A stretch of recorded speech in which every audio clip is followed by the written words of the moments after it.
cá. Aleluia.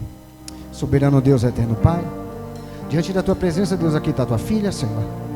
Papai querido, Pai amado, aleluia, que está, Jesus, ó Pai, aleluia, com responsabilidade de trazer a tua mensagem nesta noite, Senhor. Deus, ó Pai amado, aleluia, que o Senhor venha guardar a vida dela, guardar a casa, a família dela, Senhor. Aleluia, Deus amado, enquanto ela estiver ministrando, Senhor, o Senhor venha guardar, Senhor, Jesus, ó Pai, a vida dela, que todo o mal sobre ela, Jesus, ó Pai, venha cair por terra. Papai querido, ó Pai amado, aleluia, já profetizo bênçãos e vitórias sobre a vida dela, Senhor. Deus amado, usa ela como instrumento, como vaso, Senhor Jesus, nas tuas mãos nesta noite, porque nós estamos, Jesus, com o coração aberto para continuar ouvindo a sua voz. Amém. Glória a Deus, amém. Cumprimento a todos com a paz do Senhor Jesus. Abra sua Bíblia comigo em Neemias 1. Jesus é maravilhoso, amém. Quero parabenizar todas as mães que estão em nosso meio. Você que é mãe e pai ao mesmo tempo. Que o Senhor, Ele te dê estrutura, sabedoria, força. Porque isso, eu costumo dizer que é uma dádiva de Deus, né? Só gera aquela que é escolhida pelo Senhor. E aquela que ainda não gerou, o Senhor fará gerar, amém? Você crê na palavra do Senhor? Eu acredito. Senhor, eu quero te render glórias. Eu quero, Pai, interceder nessa hora. E eu quero, Senhor, te pedir que todos os demônios que foram liberados para, Senhor, atingir o ouvido, a mente, o subconsciente nessa noite, Deus, eu quero repreender o espírito de zombaria. Eu quero repreender o espírito acusador nessa noite. Eu quero repreender o espírito maligno que se apossou, Senhor, da porta da igreja e da porta está lançando setas para dentro. Eu quero repreender os demônios dos ares que nessa hora foram liberados para nós não entender a palavra, mas para condenarmos e julgarmos. Demônios da acusação, destruidores, zombadores, nós lhe damos uma ordem no nome de Jesus. Bate em retirada, sai dos ares da igreja, sai da direita, da esquerda, do meio, do subconsciente. Nós lhe damos uma ordem, bate em retirada no nome de Jesus. E agora, Senhor, os teus anjos, eles adentrem sobre este lugar. O teu Espírito Santo, ele convence na palavra. E quem vai falar aqui não sou eu, é o Senhor. Então, Pai, toda honra, toda glória e toda adoração é somente a Ti. Nós somos barro, mas o Senhor é o oleiro. E, Senhor, abre os nossos ouvidos para que nós possamos ouvir aquilo que o céu tem para nós. Amém? Vamos ler a palavra. Neemias 1, e eu vou ler o 10, amém? Versículo 10. Ora, estes precisamente são os teus servos e o teu povo amado, que resgataste com teu grande poder e com teu abraço forte. Eu te rogo, deixa o teu ouvido alcançar o clamor deste-te humilde servo. Atende a oração dos teus servos, cujo prazer é estar em amar com respeito o teu nome. Faz com que o teu servo encontre compaixão nos olhos do homem, a quem levantarei os muros. Nessa época, quando eu orava, eu era copeiro do rei, de confiança. Amém? E você senta adorando ao Senhor.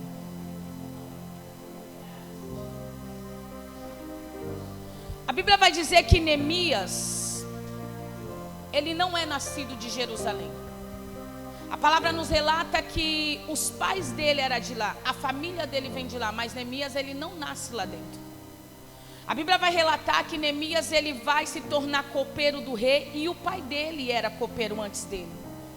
Então a Bíblia nos relata que quando Neemias, ele começa a servir, Neemias, ele serve com fidelidade. Neemias, ele serve com sinceridade. Neemias, ele tem total confiança do rei.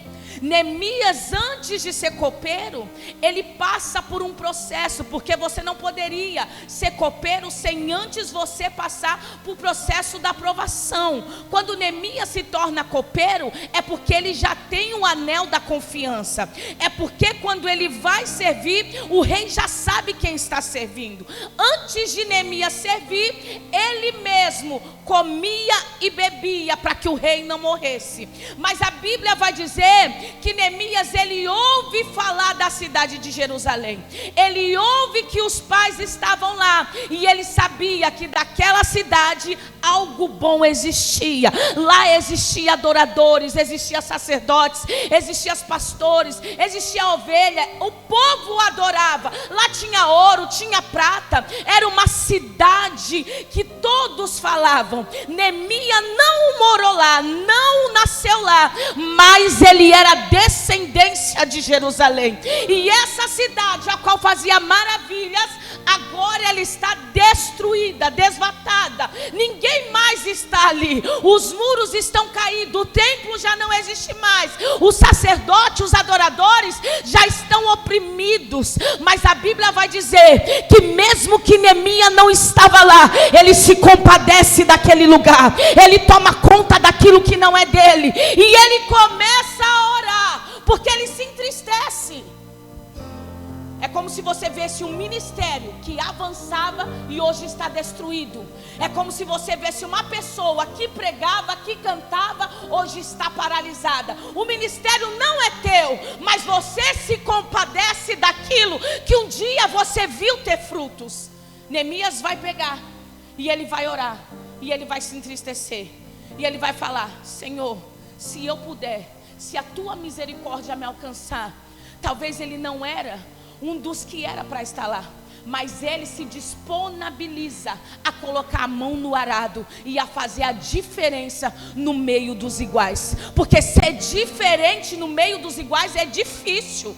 Hoje você se iguala, hoje você senta na roda, hoje você se vende. Então ser diferente é aquele que não se corrompe, é aquele que não se deixa levar por fofoca, por calúnia. Ele é diferenciado. Olha que interessante, Jerusalém não tinha nada a ver com ele, tinha sacerdote naquele tempo, tinha pessoas que poderiam colocar a mão no muro, mas Deus vai pegar uma pessoa que não tem unção, que não tem cargo, que não sabe pregar, que não sabe louvar, e vai colocar essa pessoa para pôr a mão na obra.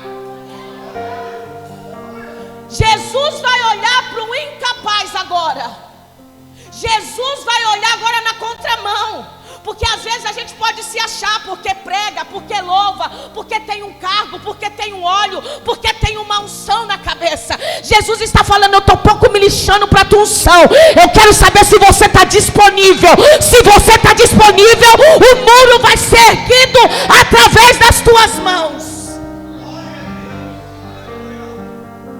Porque quando a gente se acha capaz, o Senhor nos mostra que nós não somos, porque quem faz é Ele, pastor, não é nós.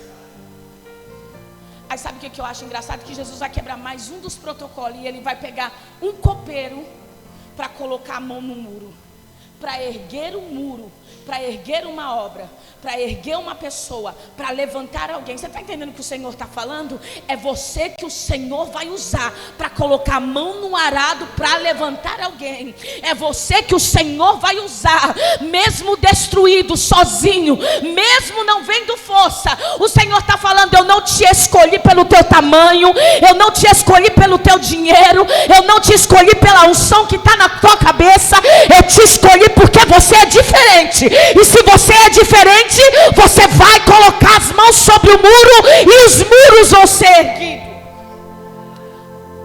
Aí a Bíblia relata que ele ora. Antes dele falar, ele ora. É como se eu visse Neemias falando: Senhor, eu não estive lá, eu não sei como estão os retalhos de Jerusalém, eu não sei como a cidade está destruída, mas Senhor, permita que eu vá até lá. Ele não quer ir erguer, pastor, ele quer ir até lá. Mas Jesus já tinha uma responsabilidade sobre a cabeça de Neemias. Antes de Neemias falar com o O rei já reconhece, já sabe quem ele é, já sabe que algo está acontecendo.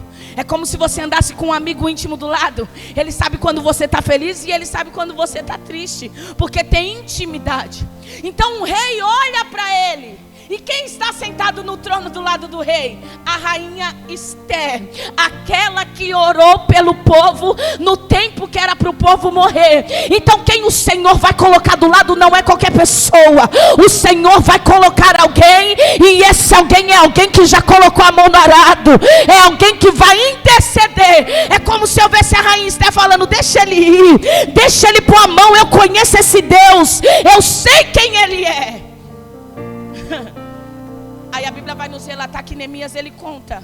Primeiro ele ora, depois ele conta. Primeiro ele vai buscar, depois ele fala. Primeiro ele pede direção, para depois ele colocar a mão no arado, como o Senhor queria que ele colocasse. E sabe qual que é o importante, o interessante? Que Neemias, ele não era o sacerdote. Neemias, pastor, ele não sabia fazer obra. Neemias não era pedreiro. É fácil pegar um pedreiro e colocar lá. Ele sabe erguer um muro, ele sabe como cavar, ele sabe como levantar. Neemias, além dele pôr a mão no muro, ele vai ter que ensinar, pastor, as pessoas a ser pedreiro e obreiro. Porque com uma mão eles vão construir, e com a outra eles vão ter que estar posto para a guerra. Porque se o inimigo vir, eles têm que atacar. Mas eles não podiam parar a obra. Eles não podiam paralisar o ministério. Mesmo andando com pouca força, mesmo sem força, diz o Senhor: você vai ser pedreiro da obra e vai se tornar obreiro também. Porque eu, o Senhor, vou te ensinar. Aí sabe o que acontece? O rei manda as cartas, e é isso você já sabe. O rei ordena que ele pegue o que ele precisa, que ele refaça os muros e que não falte nada para ele. Ai, Senhor, como tu és fiel. Aí sabe qual que é o interessante, irmão? Quando Neemias vai entrar na cidade, ele está entrando na cidade com as vestes de copeiro, com as vestes que ele estava de pano de saco. Neemias, mesmo ele sabendo que ele já se tornou um governador através da carta, ele vai entrar como servo. E na hora que ele entra como servo, as pessoas começam a zombar dele, as pessoas começam a rir dele, as pessoas olham ele com pano de saco e falam: o que será que Neemias aprontou? Porque quando ele entra, pastor, ele está de pano de saco, e aos derredor dele está os guardas, e ele está no meio. É como se as pessoas olhassem para ele e falassem: aprontou alguma coisa, deve ter feito alguma coisa no reinado. Neemias está entrando na cidade para ser preso. E diz que quando ele zomba, olha isso aqui, irmão, quando eles estão zombando dele, achando que Neemias está humilhado, está pisado, vai ser preso, a Bíblia vai relatar que o guarda, ele desembanha a espada, e ele fala: respeita o governador que está entrando na cidade. Até ontem ele era copeiro, mas agora ele é governador. O que ele falar, vocês têm que acatar. Então aquilo que parecia vergonha era dupla honra do Senhor. Sabe o que o Senhor está falando? Tem pessoas olhando para vocês zombando, está entrando humilhado, está vindo está sem honra, está batido, só anda na prova, só anda na dor. Mas diz o Senhor: nessa noite o guarda está desembanhando a espada, e é o anjo, e aonde você passar vai ter que ser respeitado, vão ter que respeitar o teu chamado. Olha quem está vindo aí, ele era copeiro até ontem, mas hoje é governador. Então não se preocupe se as pessoas estão zombando. Você está entrando na cidade de Jerusalém, ela está destruída, mas é através das tuas mãos que vai ter restauração. Você está no cenário de destruição, não se preocupa. Parece que você está destruído, não se preocupa. Estão zombando, estão rindo, estão achando que o ministério está destruído, estão aplaudindo a derrota. Diz o Senhor: não se preocupa não. O batalhão de anjos já desceu, e eles desceram para guerrear ao seu favor, e vão ter que ouvir: ali não vem mais um copeiro, mas agora é um governador. O que ele falar vai ter que acatar. De copeiro agora você tem uma liderança nas mãos. De copeiro agora você tem uma disponibilidade, uma responsabilidade nas mãos. Sabe o que eu acho engraçado? Há 3 dias eu estou ministrando e o Senhor vem falando de honra. É porque Porque o tempo de honra está chegando. Às vezes nós que somos cristãos, isso aqui é sério, a gente acha que a gente tem que ser honrado 24 horas. Mas sabe o que eu aprendi? Que quando Deus usa alguém para dizer que você vai ser honrado, antes da honra você vai ser provado e amassado, para ver se você está pronto para receber a honra. Então não adianta eu querer ser honrado em todo o tempo, se eu não suportar o processo da dor. Mas que processo é esse que nunca acaba? Mas que processo é esse que dia após dia parece que nada acontece? Que processo é esse que parece que o injusto está sendo justiçado? Que processo é esse que dói de dia e de noite? Que processo é esse, bispa? Que eu choro de tarde, choro de noite, choro de manhã, e quando eu vou ver é mais processo. Que processo é esse? Deixa eu te explicar uma coisa. Neemias não era nada, ele era um simples copeiro, mas chegou no governo. Ele dava a voz, era ele que comandava agora, era ele que estava na frente, era ele que ensinava ao povo. Você quer mesmo chegar no governo sendo copeiro? Você quer mesmo passar por nada sendo que Deus tem um governo? Você ainda não entendeu o tamanho do chamado. Quanto maior é o chamado, maior é a dor, maior é o desprezo, maior é a calúnia, maior é a defamação. Quanto maior é o nível que Deus tem para você, muito maior é a humilhação. Mas diz o Senhor: se suportar por amor a mim, você vai colocar a mão no muro e você vai fazer em dias o que eles fizeram em anos. Irmão, olha que interessante, olha que revelação da palavra. Olha que coisa linda, irmão. O que o povo que sabia fez em anos. Uma pessoa que nem sabia como guerrear, não sabia como construir, fez em 52 dias. Será que Cristo era com ele mesmo? Como é que você reconstrói um muro de Jerusalém que era enorme em 52 dias, a qual os pedreiros, sacerdotes, eles levaram anos para se fazer? Como é que você se levanta tão rápido? Como é que você se baqueia e daqui a pouco você está de pé? Como é que as pessoas acham que você caiu e daqui a pouco você está vivo de novo? Como é que você fala, eu vou largar tudo, mas no outro dia, mesmo sangrando, você está louvando? Como é que você acha que você passa por esse processo? É porque aquilo que eu tenho com você eu não tenho com eles. É que o chamado que eu tenho sobre a tua cabeça não é o mesmo deles. Você não é igual, você é diferenciado. O que eu tenho sobre a tua vida não é igual, é diferente. Você não está entendendo o processo da dor, mas diz o Senhor, você não precisa entender, porque quem está na tua frente sou eu. Mas os inimigos vão ver a honra que eu tenho sobre a tua casa, sobre o teu ministério, sobre a tua família. Pode não ser nada para eles, mas para mim já está com anel de governo, já tem herança. Eu estou agindo aonde a dor está te matando.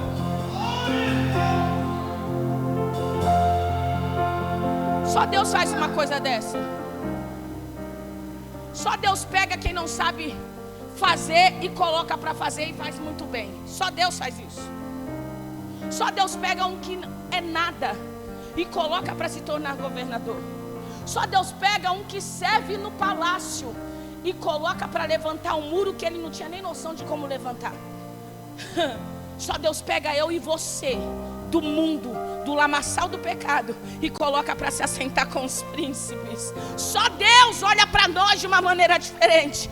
Nós não entendemos a palavra, mas Ele nos dá sabedoria, Ele é a inteligência, Ele coloca a gente no destaque. Por quê? Porque aquilo que Ele tem, o inferno não pode parar, a calúnia não pode parar, a defamação não pode parar, a rejeição não pode parar.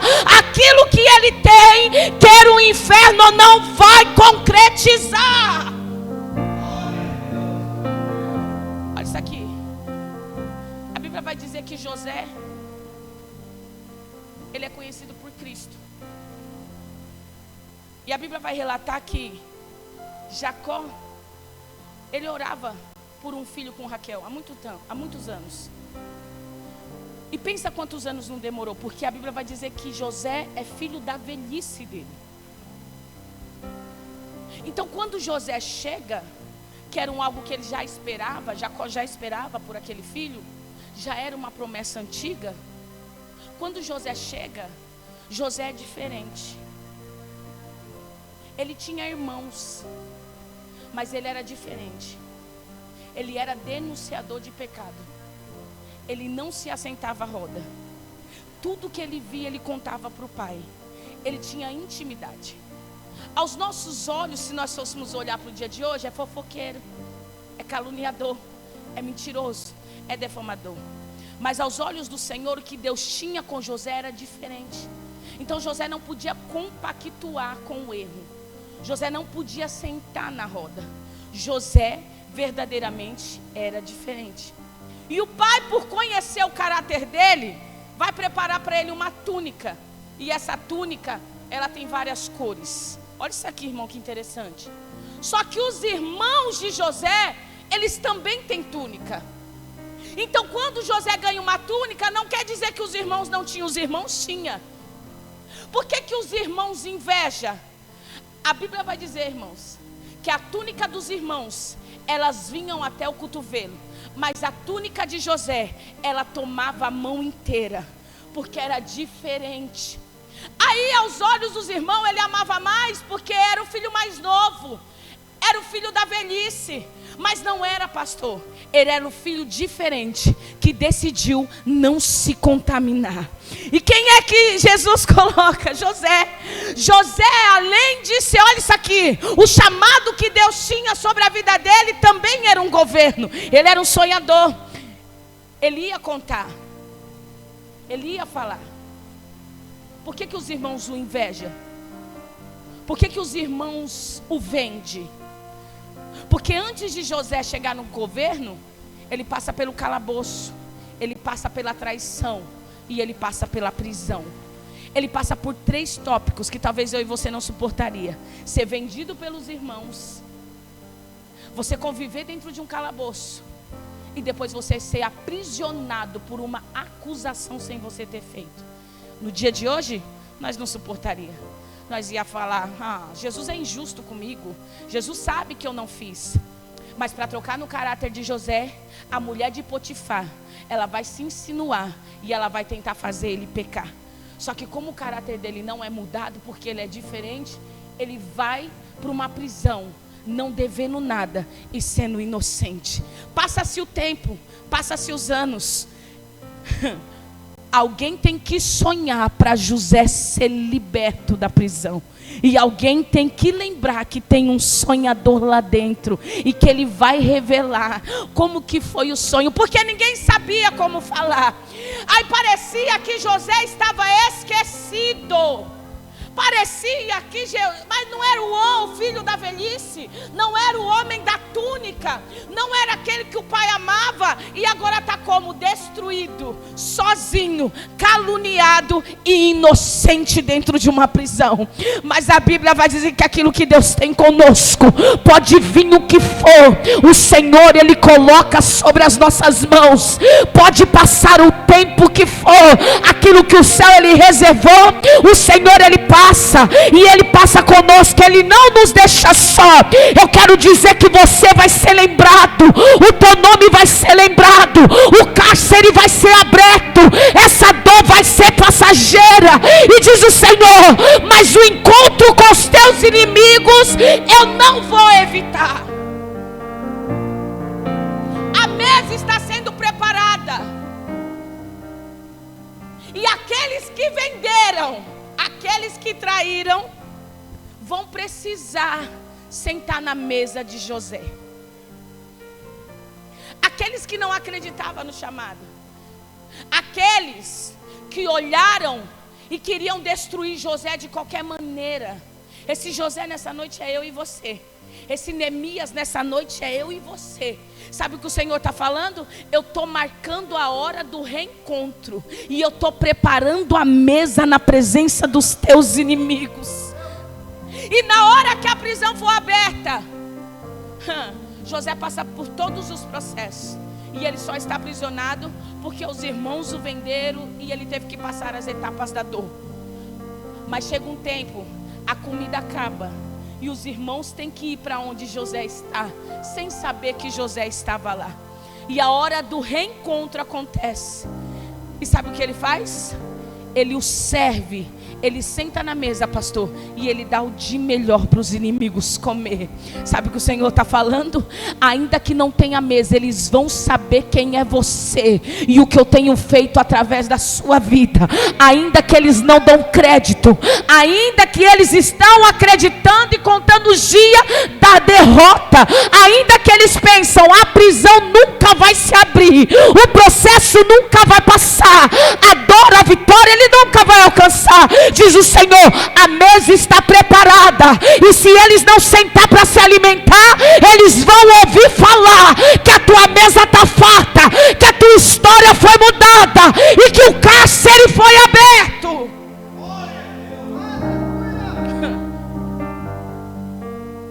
Porque o que Jesus tem, queira Satanás ou não, vai acontecer. Eles erguem o muro. E quando eles erguem o muro, sabe o que me chama a atenção? Quando a gente começa uma casa, a gente faz a base. A gente não começa fazendo um muro do lado de fora, a gente quer fazer do lado de dentro para a gente mudar logo. A gente já quer fazer pelo menos um cômodo. A gente não pensa, vamos reconstruir por fora e depois a gente reconstrói por dentro. Não, a gente vai construir por dentro para mudar rápido. Depois a gente faz o muro, depois a gente reforma. A cidade de Jerusalém estava destruída. Eles poderiam começar por dentro, mas eles começam fazendo por lado de fora. Sabe o que o Senhor está falando nessa noite? Eu estou te baseando pelo lado de fora. Eu estou te blindando pelo lado de fora. Eu estou te reformando pelo lado de fora. Porque quando a seta vir, ela não vai conseguir atravessar mais o muro. Olha isso aqui, quando as provações vir, elas batem no muro e caem. Mas não vai conseguir mais te afligir pelo lado de dentro. Não vai mais fazer o que tem feito dentro de você. Não vai trazer mais a dor que tem causado. Eu estou te reformando pelo lado de fora. Porque pelo lado de dentro eu te chamo por quarto da intimidade, mas pelo lado de fora Satanás não vai conseguir saber mais onde é a sua dor, a sua ferida. Ele não vai conseguir mais acessar aonde ele tem acessado dentro de você. Então nessa noite eu termino aqui. O Senhor, Ele está te reformando, te blindando, te guardando pelo lado de fora. Ele está começando nessa noite pelo lado de fora. Porque por dentro as setas estão entrando. A mente está parando. As provas estão matando. Mas se Ele te blindar pelo lado de fora, quando a legião vir, você vai estar transformado e blindado por Deus. Que enquanto Ele te blinda por fora e os demônios não conseguem entrar, Ele vai agindo por dentro, e Ele vai te lapidando por dentro e te fortalecendo por dentro. Porque Satanás, ele tem conseguido achar setas para te paralisar. Mas deixa eu te falar a última coisa. Não adianta você querer mandar outro no seu lugar. Quem vai erguer o muro da tua casa é você. Quem vai pôr a mão no arado é você. Você vai ter que aprender a ser pedreiro e a ser obreiro e a ser guerreiro ao mesmo tempo. Jesus não vai mandar ninguém lá.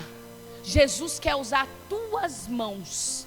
Porque enquanto eles construíam, eles guerreavam também. E sabe o que acontece? Ninguém queria fazer. Ninguém queria erguer, ninguém queria estender a mão para levantar. Mas quando Neemias põe a mão no arado, pastor, Sanbalat e Tobias trama para matá-lo, para tirá-lo de cena. Em todo tempo eles estavam ali. Em todo tempo eles poderiam pôr a mão, mas não colocaram. Aí Jesus vai pegar um copeiro, vai colocar para fazer a obra. E quando ele começa a fazer, Sanbalat e Tobias se ira, se irrita, não gosta. Humilha, quer que saia de cena, quer matar. Aí quer usar a lei de Deus para paralisar Neemias. E aí Neemias vai falar: Senhor, porque ele teme, ele é humano como eu e você, ele teme, ele fala: Senhor, é melhor parar, é melhor deixar de lado, eu vou parar de pregar, eu vou parar de orar, eu vou sair de cena. E o Senhor vai falar: Neemias, você está em uma grande obra, e não importa o que eu coloquei na tua mão, você não vai parar, você não vai recuar, você não vai abandonar, você vai avançar, porque quem está com você, Neemias, sou eu, quem está na frente da guerra sou eu, quem está te dando as armaduras sou eu. Então você não vai parar, porque você está em uma grande, deixa Sanbalat e Tobias se levantar, continua exercendo a obra. Amém? Eu agradeço a oportunidade em nome de Jesus. Glória a Deus, aleluia. Uma salva de palmas para Jesus. Aleluia. Se coloca de pé para terminar a palavra abençoada. Que Deus venha abençoar a bispa Tamires. Aleluia. Que Deus venha abençoar grandemente sua vida. Aleluia. Palavra abençoada. Você está sendo levantado para uma grande obra. Não adianta